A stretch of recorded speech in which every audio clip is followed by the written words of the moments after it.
America Iran చర్చల పరిణామాలు చూస్తుంటే నాకు అనుమానం వస్తుంది. అమెరికా ఇరాన్ల మధ్య ఏదైనా రహస్య అవగాహన కుదిరిందా అని.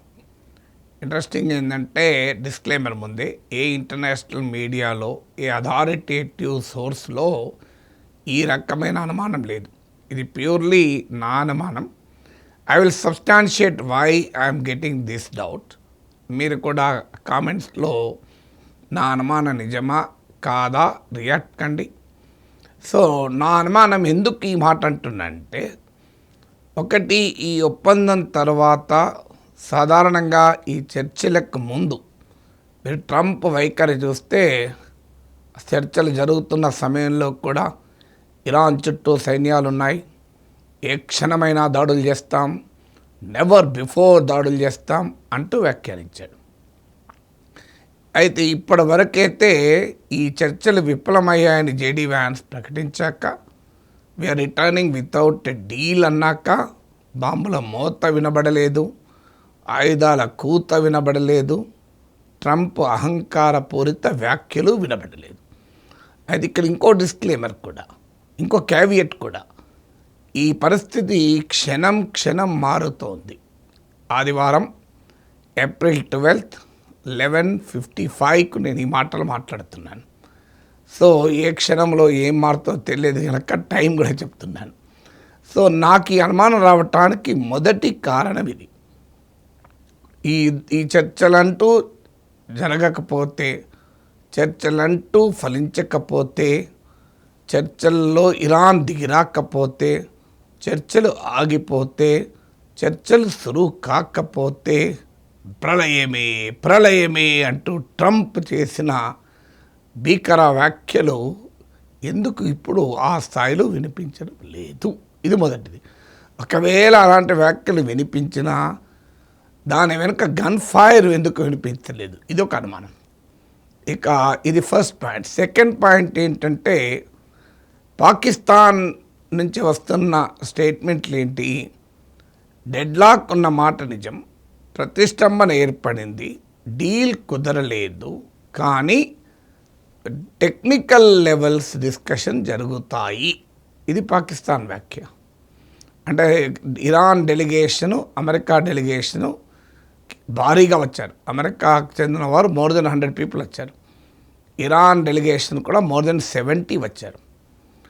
సో ఈ డెలిగేషన్ సైజు చూస్తేనే అర్థమవుతుంది చాలా లాంగ్ డ్రాన్ టాక్స్ కొరకు వచ్చారు తప్ప ఏదో ఒక్క రోజులో 21 గంటల్లో పూర్తి చేసుకొని వద్దామని రాలేదు.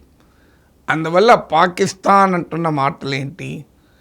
అది అమెరికా ఇరాన్ అధికారుల మధ్య టెక్నికల్ లెవెల్ టాక్స్ కొనసాగుతాయి అన్నారు. ఇది సెకండ్ పాయింట్ నా అనుమానానికి. థర్డ్ పాయింట్ ఏంటి? జేడీ వ్యాన్ స్టేట్మెంట్ మీరు చూడండి ఈ వీడియోలో ఏమంటున్నాడు. A couple of notes of appreciation. First of all, to the Prime Minister of Pakistan and to Field Marshal Munir, who were both incredible hosts. And whatever shortcomings in the negotiation, it wasn't because of the Pakistanis, who did an amazing job and really tried to help us and the Iranians bridge the gap and get to a deal. We have been at it now for 21 hours, and we've had a number of substantive discussions with the Iranians. That's the good news. The bad news is that we have not reached an agreement, and I think that's bad news for Iran much more than it's bad news for the United States of America. So we go back to the United States having not come to an agreement. We've made very clear what our red lines are, what things we're willing to accommodate them on, and what things we're not willing to accommodate them on. And we've made that as clear as we possibly could, and they have chosen not to accept our terms. We had substantial talks with Iran. That is good news అంటున్నాడు చూడండి. We could not arrive at a deal. That is bad news అంటున్నాడు. So అందువల్ల Iran అమెరికాల మధ్య substantial talks జరిగాయి అని అక్కడికి ఆగి ఉంటే వేరే. సబ్స్టాన్షియల్ టాక్స్ జరిగాయి అయినా డీల్ కుదరలేదు అంటే ఒక రకంగా ఉండు, అది గుడ్ న్యూస్ అన్నాడు.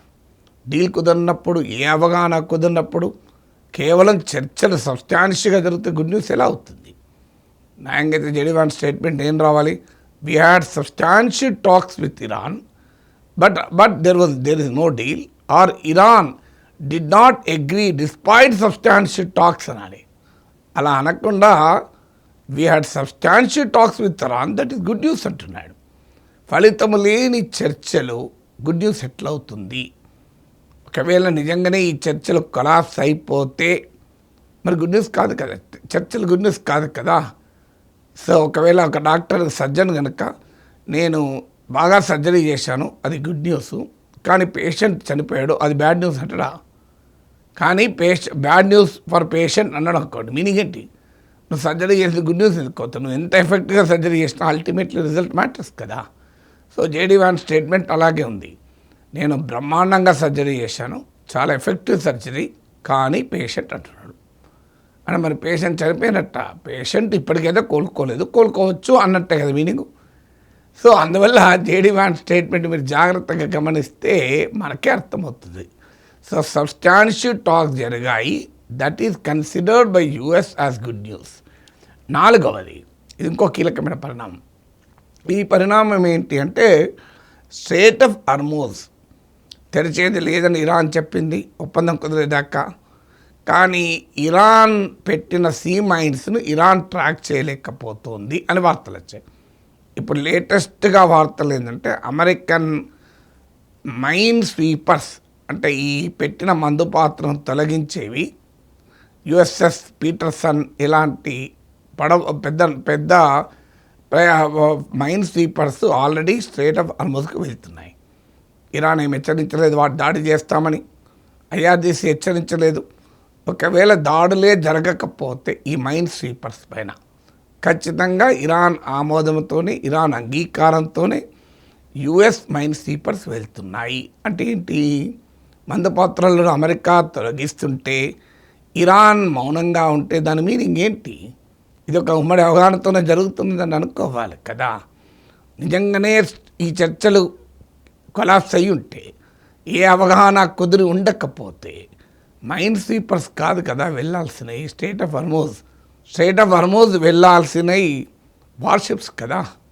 సో అమెరికా వార్షిప్స్ పంపకుండా mine sweepers strait of Hormuz పంపుతుంటే వాటిని దాడులు చేస్తామని ఇరాన్ అనకపోవడము, ఒకవేళ దాడులంటూ జరగకపోతే అమెరికా ఇరాన్ల మధ్య కుచ్ అవగాహన వచ్చిందనే అభిప్రాయం ఎందుకు రాకూడదు అంటున్నాను. ఇక 5వది ఇరాన్ స్టేట్మెంట్. ఇరాన్ ఏమన్నది? ఒక్కరోజు చర్చల్లో ఇలాంటి అనేక క్లిష్టమైన సమస్యలు పరిష్కారం కావు. సో ఇరాన్ ఏమంటుంది? చర్చలు మళ్ళీ అఫ్కోర్స్ చర్చలు ఇక మేము జరపమని కూడా అన్నాను అనుకోండి, కానీ ఒక్కరోజు చర్చలతో పరిష్కారం కావు అంటే మీనింగ్ ఏంటి? అంటే ఇంకా చర్చలు కొనసాగాలని నిర్ణయానికి వచ్చినట్టు కాదా? పాకిస్తాన్ చెప్తున్నట్లు టెక్నికల్ లెవెల్ టాక్స్ జరగవా? 6వది, ఏ రకమైన బ్యాక్ ఛానల్ అవగాహన లేకుండానే జేడీ వ్యాన్స్ లాంటి హై ప్రొఫైల్ లీడర్ను, వైస్ ప్రెసిడెంట్ ఆఫ్ ద కంట్రీని ట్రంప్ పంపిస్తాడా? ఎంత ఇరాన్ ఒత్తిడి చేసినా కూడా నీకు జేడీ వ్యాన్స్ పంపడం అంటే హై పొలిటికల్ ఇన్వెస్ట్మెంట్ చేయడం. దేశ vice president number 2 of the కంట్రీని పంపడం. కావాలంటే ఫారిన్ మినిస్టర్ని పంపచ్చు, లేదా ఇరాన్ స్పీకర్ వస్తున్నాడు కనుక యుఎస్ పార్లమెంట్ స్పీకర్ పంపచ్చు, సెనేట్ హెడ్నో, లేకుంటే యుఎస్ హౌస్ ఆఫ్ రిప్రజెంటేటివ్ హెడ్నో పంపచ్చు.